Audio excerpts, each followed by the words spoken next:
Hello बच्चों, कैसे हैं आप लोग। आज मैं बात करूंगा क्वाजी कॉन्ट्रैक्ट के बारे में। हमने आपको इंडियन कॉन्ट्रैक्ट एक्ट में कम से कम 7-8 टॉपिक बता दिए हैं। आज हम बात करेंगे क्वाजी कॉन्ट्रैक्ट क्या होता है, हिंदी में अर्धगर्भित अनुबंध किसे कहते हैं। तो क्वाजी कॉन्ट्रैक्ट क्या होता है इसे समझते हैं, लेकिन पहले कुछ और बातें देख लेते हैं।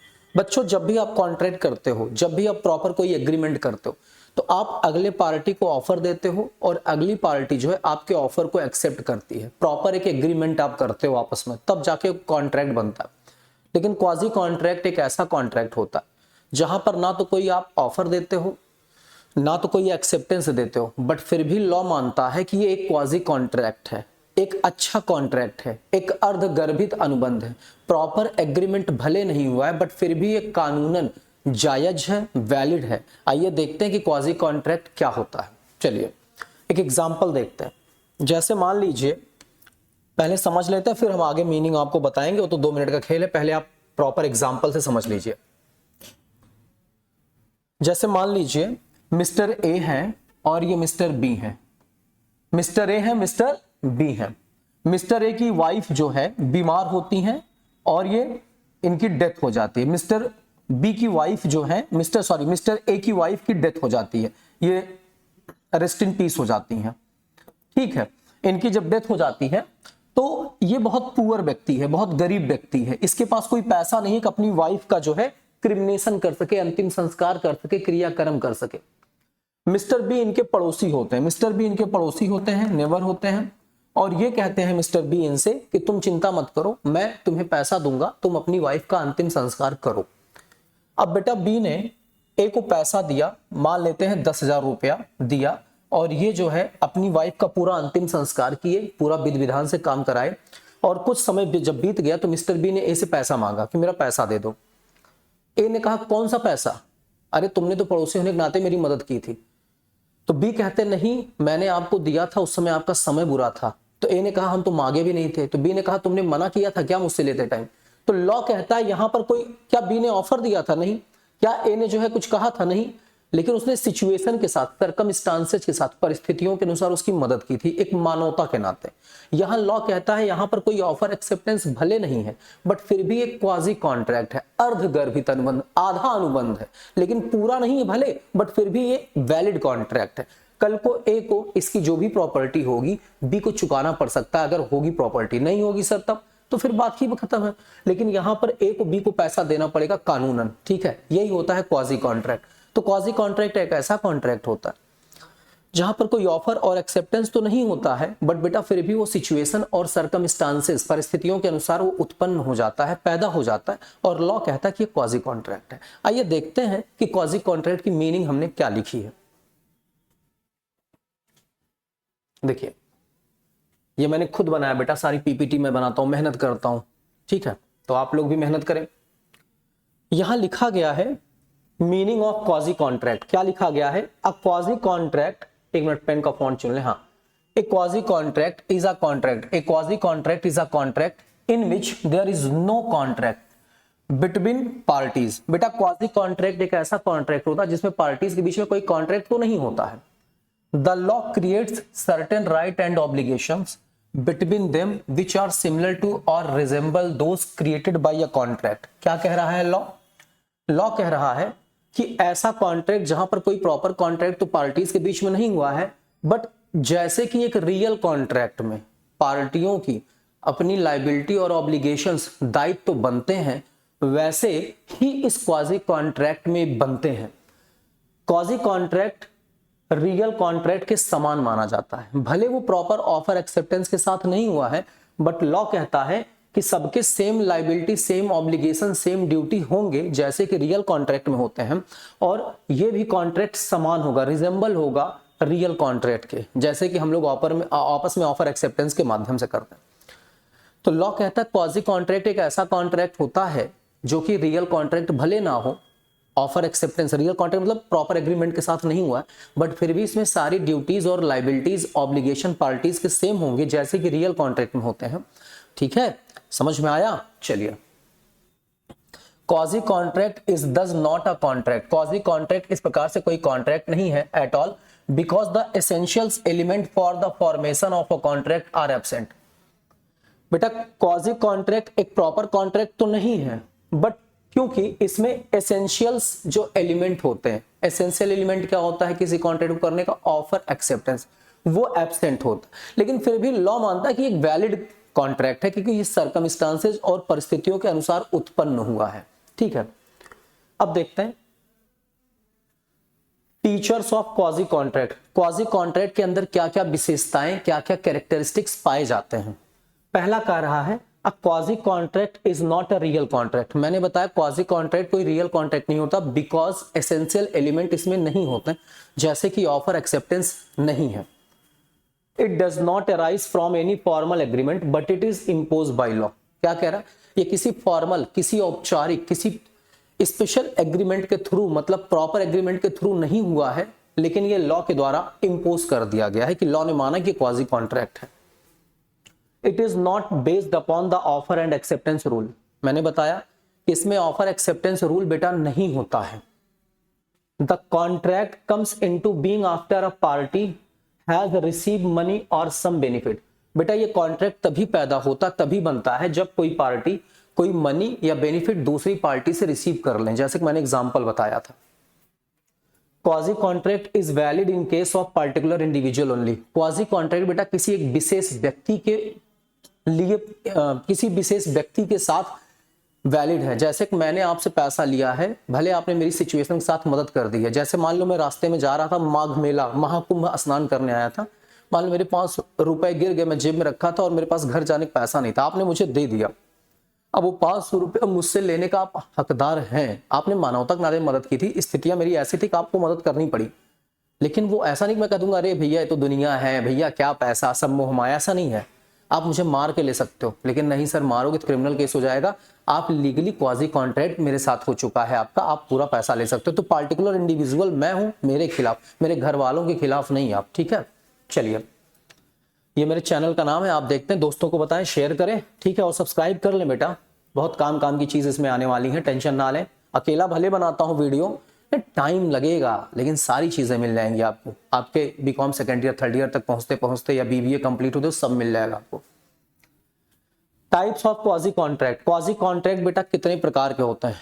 तो बेटा सेक्शन 68 से लेकर के सेक्शन 72 तक होता है। 68, 69, 70, 71, 72, 5 टाइप का क्वाजी कॉन्ट्रैक्ट होता है। आइए देखते हैं कि क्वाजी कॉन्ट्रैक्ट 5 टाइप का क्या होता है, कब कब कॉन्ट्रैक्ट क्वाजी माना जाता है। ठीक है, देखिए, पहला आता necessary supply to incapable person. इसको हम पेन से थोड़ा सा सेलेक्ट करके बताएं तो अच्छा लगेगा। कह रहा है नेसेसरी सप्लाई, आपने आवश्यक चीजों की पूर्ति की है किसी इनकैपेबल पर्सन को, असमर्थ व्यक्ति को। आपने किसी ऐसे व्यक्ति को आवश्यक चीज दी है, आवश्यकता जैसे खाना, कपड़ा, मकान, शिक्षा दिलवाई है, जो कि असमर्थ था, उस लायक नहीं था। मान लीजिए एक एग्जांपल में मिस्टर ए है, उन्होंने मिस्टर बी जो कि एक माइनर है, बच्चा है, जिसके पेरेंट्स इस लायक नहीं कि इसको पढ़ा लिखा के काबिल बना सकें, पेरेंट्स भी असमर्थ हैं, इनकैपेबल है, ये भी है।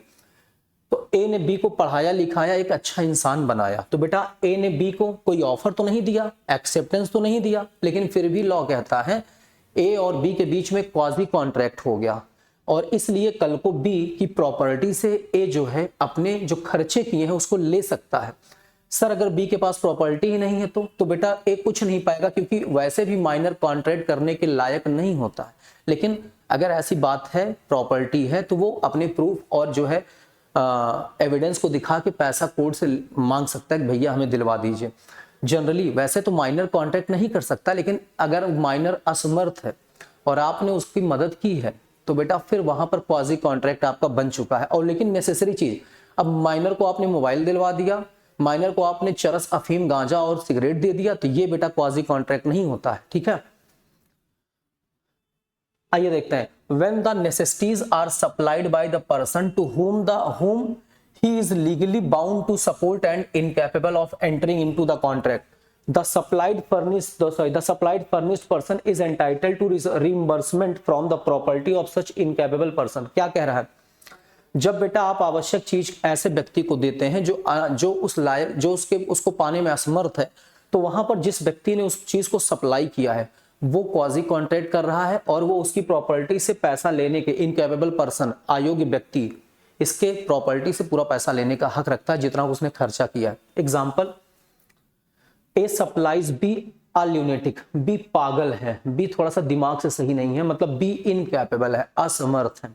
असमर्थ में पागल, कुछ भी पागल हो सकता है, बच्चा हो सकता है, कुछ भी हो सकता है। ए सप्लाइज बी, देखो ए ने बी को सप्लाई किया, बी क्या है, ए ल्यूनेटिक है। ए मतलब ये इसकी बात नहीं कर रहा है, ये ट्रांसलेशन है, वो एक कैपिटल लेटर में गलती से लिख दिया गया। कह रहा है ए सप्लाइज बी, बी ल्यूनेटिक है, मतलब बी अ ल्यूनेटिक, बी दिमाग से सही नहीं है। With necessaries suitable to his condition in life, ऐसी आवश्यक चीजें जो उसके लाइफ के लिए जरूरी हैं। A is entitled to be reimbursement from B's property, और ऐसे केस में ए योग्य है पूरी की पूरी क्षतिपूर्ति पाने के लिए, पूरा का पूरा नुकसान, पूरा खर्चा पाने के लिए बी की प्रॉपर्टी से। इलस्ट्रेशन कह रहा है अगर ए बी को जो है, जो कि बी पागल है, दिमाग से सही नहीं, और उनको आवश्यक चीजें प्रदान करता है, तो बी की प्रॉपर्टी से ए को उतना खर्चा मिलने का पूरा अधिकार है जितना को उसने उसके ऊपर खर्च किया है। ठीक है, चलिए, तो ये क्वाजी कॉन्ट्रैक्ट होगा, क्योंकि यहां पर ए ने बी को कोई ऑफर नहीं दिया था, एक्सेप्टेंस नहीं हुआ, बट फिर भी सिचुएशन के साथ उसने मदद करी थी ना, यही है। अगला आता है reimbursement of person which he is interested. देखो बेटा, reimbursement of person which he is interested, आप ऐसे व्यक्ति को क्षतिपूर्ति दे रहे हैं जो कि उसमें इंटरेस्टेड था। एग्जाम्पल से समझिए, फिर समझ में आ जाएगा। देखिए, इसको हम ऐसे करते हैं, थोड़ा सा देखो, यहां समझा देते हैं। यहां दिख रहा है, हाँ दिख रहा है, यहां दिख रहा है, ठीक है, यहां दिख रहा है। मिस्टर ए है और मिस्टर बी है, समझते जाओ। मिस्टर बी ने ए जो है हाउस ओनर है, ए जो है मकान मालिक है। बी ने ए के मकान को रेंट पे ले रखा है, बी ने ए के मकान को रेंट पे ले रखा है। ए मकान मालिक है, बी रेंटर है, टेनेंट है, किराएदार है। बी ने ए के मकान को किराए पर ले रखा है। ठीक, अब यहां पर मकान का बेटा टैक्स दिया जाता है, आपको पता हाउस टैक्स वगैरह जाता है। कई सालों से, पिछले 15-20 सालों से हाउस टैक्स जो है ए ने गवर्नमेंट को नहीं दिया था। ए ने हाउस टैक्स किसको नहीं दिया था बेटा? गवर्नमेंट को नहीं दिया था, जिसके बदले गवर्नमेंट ने नीलामी करा दी, बिडिंग करा दी कि मैं मिस्टर ए का मकान बेचने जा रहा हूं, लेकिन बी ने उसको किराए पर रखा था, उसमें बिजनेस कर रहे थे, प्रॉपर सेटअप था पूरा। बी ने कहा गवर्नमेंट से मत बेचिए, मैं ए की जगह पूरा पैसा भर दे रहा हूं। बी ने ए का टैक्स गवर्नमेंट को चुका दिया, तो यहां पर गवर्नमेंट को तो पैसा मिल गया, मकान बिकने से बच गया, लेकिन बी और ए के बीच में क्वाजी कॉन्ट्रैक्ट हो गया। सिचुएशन के अनुसार बी ने मदद कर दी, लेकिन लॉ कहता है कि कल को बी अपना पैसा ए से पूरा मांग सकते हैं, तो ये क्वाजी कॉन्ट्रैक्ट उत्पन्न हो गया। तो ये कह रहा है कि reimbursement of person which he is interested. अगर कोई ऐसा व्यक्ति जिसका कि उस प्रॉपर्टी में कोई इंटरेस्ट था, उसका इंटरेस्ट था ना, उसका हित था ना, बी का उसमें हित इन्वॉल्व था, इंटरेस्ट इन्वॉल्व था, उसको उसने किराए पर रखा था, इसलिए उसने पैसा दिया, वरना अगर कुछ भी ना होता तो बी पैसा देने क्यों जाता। तो ऐसा कोई व्यक्ति जिसका कि किसी प्रॉपर्टी वगैरह में इंटरेस्ट है और उसने कोई पैसा दिया है, तो उसको रिइंबर्समेंट करना पड़ेगा, मतलब ए को रिइंबर्स करना पड़ेगा, क्षतिपूर्ति देनी पड़ेगी मिस्टर बी को। तो ये भी एक क्वाजी कॉन्ट्रैक्ट हुआ। ये देखते हैं, a person who is willing to pay when another is bound by law to pay and there are who pay it is entitled to reimbursement by the other। कह रहा कि बेटा अगर एक पर्सन जो है इच्छा करता है, मतलब a person who is willing to pay when another is bound by law, कह रहा एक व्यक्ति जब अपनी इच्छा से पेमेंट करता है जो कि दूसरा व्यक्ति लॉ के द्वारा पे करने के लायक था, यहां पर बी ने अपनी मर्जी से पे किया, जबकि पे किसको करना था? कानूनन ए को। फिर तो इसके बाद रिइंबर्समेंट बाय द अदर, तो अगले व्यक्ति को, मिस्टर ए को, इन्हें चुकाना पड़ेगा पूरा का पूरा रिइंबर्समेंट। वही कह रहा है कि एक व्यक्ति जो कि अपनी इच्छा से पैसा चुकाता है, जबकि दूसरा व्यक्ति लॉ के द्वारा बाउंड था, बाध्य था, ऐसे केस में इसने जो भी चुकाया है इसको इसे पूरा देना पड़ेगा। समझ में आई बात? ये भी एक क्वाजी कॉन्ट्रैक्ट हो, कोई ऑफर एक्सेप्टेंस तो है नहीं, बट फिर भी सिचुएशन सर्कमस्टांसेस के अनुसार यहां पर एक क्वाजी कॉन्ट्रैक्ट बन चुका है। चलिए, अब कह रहा है इलस्ट्रेशन आप पढ़ लीजिए। वही मैंने बताया कि यहां पर एक व्यक्ति, पूरी कहानी क्या कह रहा है, डी एक लैंडलॉर्ड है, वाई ने डी की जमीन को ले रखा है, कल को जो है डी की प्रॉपर्टी फिर टैक्स बकाया था, गवर्नमेंट डी से कहती पैसा दे दो, डी नहीं चुका रहे होते हैं, जिसमें गवर्नमेंट डी की प्रॉपर्टी को नीलामी कर रही होती है, लेकिन पैसा वाई चुका देते हैं डी को, डी का गवर्नमेंट को। तो लॉ कहता है यहाँ डी और वाई के बीच में क्वाजी कॉन्ट्रैक्ट हो गया और डी को पूरा पैसा जो चुकाया वाई को देना पड़ेगा। ठीक है, कोई डाउट बेटा, समझ में आ गया? लाइक करते जाओ यार, कमेंट और शेयर। ठीक है, चलिए आगे देखते हैं, इसको लिख लीजिएगा। 2 टॉपिक हम लोगों ने पढ़ लिया है, तीसरा देखते हैं। तीसरा टॉपिक क्या है, कह रहा ऑब्लिगेशन टू पे फॉर नॉन ग्रेच्युटियस एक्ट। अब देखो, कह रहा नॉन ग्रेच्युटियस का मतलब होता है कंसिडरेशन, मतलब कोई चीज नॉट फ्री, मतलब कोई चीज फ्री नहीं है, कोई चीज फ्री नहीं है, कंसिडरेशन में है, कोई चीज फ्री नहीं है, कंसिडरेशन में है, कोई चीज फ्री नहीं है, कंसिडरेशन वाली है। ठीक है, देखते हैं, जिसमें प्रतिफल है, मतलब हम आपको दे रहे हैं तो आप उसके बदले हमें कुछ पैसा दे रहे हो, ये कंसिडरेशन होता है। मैंने कॉन्ट्रैक्ट में बताया, आप शुरू से सीरीज देख लें, आपको सब समझ में आ जाएगा। कह रहा ऑब्लिगेशन टू पे फॉर नॉन ग्रेच्युटियस एक्ट, अगर हमने कोई ऐसी चीज किसी की रिसीव करी है जिसमें कि हमें कंसिडरेशन चुकाना था, तो वहां हमें पैसा देना पड़ेगा। जैसे मान लो कोई दुकानदार है, गलती से हमारे यहाँ पड़ोसी की जगह हमारे घर सब्जी छोड़ के चला जाता और हमने उसे कंज्यूम कर लिया बेटा, उपभोग कर लिया, तो हमें उस दुकानदार को, उस सेलर को, वेजिटेबल सेलर को पैसा देना पड़ेगा। ये क्वाजी कॉन्ट्रैक्ट हमारा उसका हो चुका। हम ये नहीं कहेंगे कि हमारे घर पे तुम छोड़ के चले गए थे, हमने लाल टमाटर देखे, बढ़िया जो है टमाटर, लाल टमाटर बड़े मजेदार देखे और हमने खा लिया, ऐसा नहीं कर सकते हम। लॉ कहता है कानूनन तुम्हें उसका जो भी पैसा होता है तुम चुकाने के ऑब्लाइज्ड हो, उत्तरदायी हो, आपका ये अधिकार, आपका ये ड्यूटी बनता है कि आप उसे चुकाओ। नॉन ग्रेच्युटियस एक्ट, कोई चीज जो फ्री नहीं थी, जिसमें कुछ कंसिडरेशन इन्वॉल्व था, हमने उसे अगर उपभोग कर लिया, ले लिया, तो हमें अगले का, हमारा ये ऑब्लिगेशन बनता है कि हम उसे पे करें। तो देखते हैं illustration, a salesman leaves some grocery item at B door. एक सेल्समैन होता है जिसने बी के दरवाजे पे, बीज डोर, बी के दरवाजे पर गलती से जो है क्या कर दिया, कुछ ग्रोसरी के सामान छोड़ दिए, फिर मिस्टेक से, गलती से, and B treat the goods as his own, और बी ने गुड्स को अपना समझ के क्या कर लिया, यूज कर लिया। तो यहां पर बी बाध्य है, बाउंड है पे करने के लिए मिस्टर ए को, क्योंकि ए ने गलती से सामान छोड़ा था।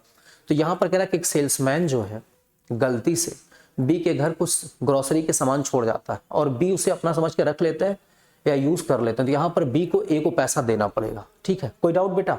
ये एक क्वाजी कॉन्ट्रैक्ट हो गया, भले बी और ए ने आपस में कोई बात नहीं की थी।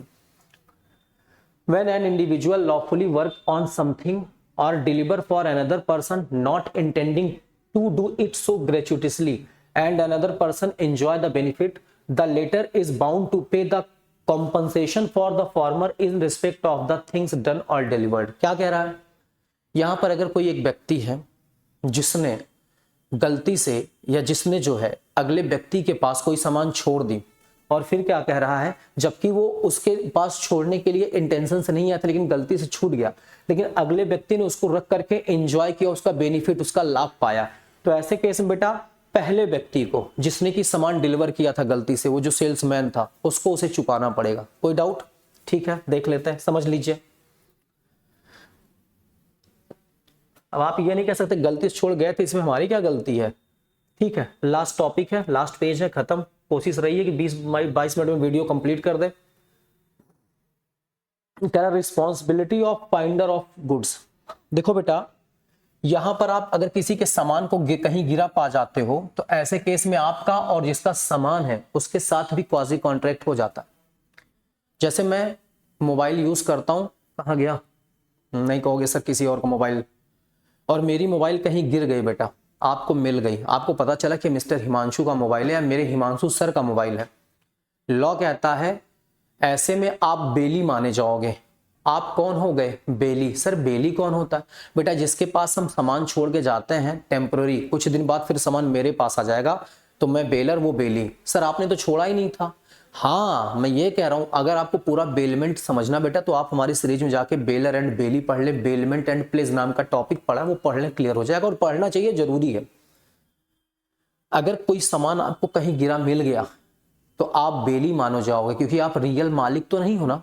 जिसका सामान है कोशिश ये होगी कि आप उसे ढूंढ करके उसको सामान दे दो। कल को मान लो पता चल गया कि मेरा सामान इनके पास था और उसने नहीं दिया और उसने यूज कर लिया, डिस्ट्रॉय कर दिया, जो भी किया, तो बेटा वो उसके ऊपर केस कर सकता है। लॉ कहता है सर, जैसे आप लोग कहते हैं मोबाइल गिरी मिली थी, हमने सर यूज कर लिया, हमने बेच दिया सर, नहीं बेटा, आप फाइंडर ऑफ गुड्स हो। आपका और रियल ओनर के बीच में, सही मालिक, असली मालिक के बीच में क्वाजी कॉन्ट्रैक्ट हो चुका है। अब आपको, आपकी तो ड्यूटी यही कि आप उसका सामान दे दो ले जा करके, लेकिन आप बेच लेते हो गफ्फार मार्केट में ले जा करके, चांदनी चौक में या इलाहाबाद के प्रयागराज के कहीं भी कोने में ले जाके निपटा देते हो OLX पे फर्जी आईडी लगा के। लेकिन आप ये काम मत करो। लॉ कहता है आपका और उसके बीच में क्वाजी कॉन्ट्रैक्ट हो गया है, एक सरकमस्टांसेस, परिस्थितियों के अनुसार जैसे ही सामान आपने पाया, आपका उसके बीच में क्वाजी कॉन्ट्रैक्ट। बस आपकी ड्यूटी है कि आप उसके गुड्स का टेक केयर करो, देखभाल करो, गुड्स को सही सलामत रखो। हाँ, अगर गुड्स ऐसा है कि जल्दी खराब हो जाएगा तो आप बेच सकते हो। अगर उसका मालिक नहीं मिला तो आप बेच करके बता दो भैया माल खराब हो जाता, हमने बेच करके, ये आपका पैसा है, आप ले लीजिए। बेटा ये आपकी क्वाजी कॉन्ट्रैक्ट उसके साथ पैदा हो गया। अगर आपने उसका सामान ऐसे निपटा दिया, हटा दिया, तो आपके ऊपर केस करके जितना नुकसान हुआ ले सकता है। सर ऐसा? हाँ बेटा बिल्कुल। देखो लायबिलिटी ऑफ पर्सन, देखो ये क्या कह रहा है, हाँ ये तो मैंने बता ही दिया। देखो क्या कह रहा है, any person who find the goods and take them into his custody that do not belong to him possess the same responsibility as the bailee. कह रहा कोई भी ऐसा व्यक्ति जिसको कोई गुड्स मिल जाता है या गुड्स का पता चलता है और उसके कस्टडी में गुड्स आ जाता है जबकि गुड्स उसका नहीं है, तो ऐसे में उसे बेटा बेली माना जाएगा और उसकी सेम रिस्पॉन्सिबिलिटी होगी जैसा कि एक बेली की होती है। सर बेलर बेली कौन? बेटा पढ़ाएं, यहाँ पढ़ाएंगे, वीडियो लंबी हो जाएगी, प्लीज आप जाके देख लें, रिक्वेस्ट है बाबू, ठीक है। हमारे प्लेलिस्ट में जाए, आपको मिल जाएगा बेलमेंट के नाम से। अगला आता है liability of person when something is delivered by mistake और अंडर कोअर्शन। क्या कह रहा बेटा? Liability of person when something is delivered by mistake और अंडर कोअर्शन। अगर बेटा आपने किसी व्यक्ति के पास कोई चीज गलती से डिलीवर कर दी है या उस व्यक्ति ने डरा धमका करके चीज आपसे डिलीवर कराई है, तो ऐसे में आपकी क्या लायबिलिटी बनेगी? अगर मान लो मैं यहां पढ़ा रहा हूं, सॉरी, अगर मान लो मैंने कोई चीज किसी से, मेरे पास किसी की कोई चीज गलती से डिलीवर हो गई या फिर उसको मैंने डरा करके अपने घर डिलीवर करवा ली, सुपुर्दगी करवा ली, माल मंगवा लिया, तो ऐसे में उसकी क्या, मेरी क्या लायबिलिटी बनेगी उसके खिलाफ? फिर समझो, अगर मान लो आपके घर कोई चीज गलती से डिलीवरी हो गई, कहीं और जानी थी, डिलीवर हो गई, या फिर आपने उस किसी को डरा धमका के अपने घर में डिलीवरी करवा ली उस चीज की, किसी वस्तु की, किसी प्रॉपर्टी की, तो ऐसे में आपकी लायबिलिटी क्या बनेगी? लॉ कहता है। तो देखते हैं, सेक्शन 72 आ गया लास्ट।